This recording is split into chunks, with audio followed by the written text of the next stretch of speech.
Hello, in this video I want to show you how to change your education on the profile of Facebook mobile.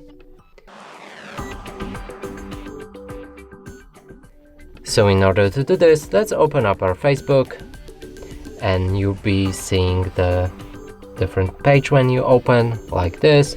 So now let's click on the profile picture or on this icon right here, then edit the profile. Scroll down a bit and find details. Go for edit and here's education. So you can add a high school. Here enter the school name.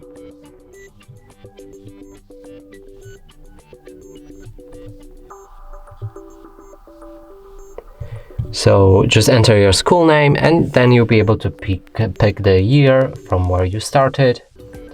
Next is a university, and here you'll be able to see and search for any university.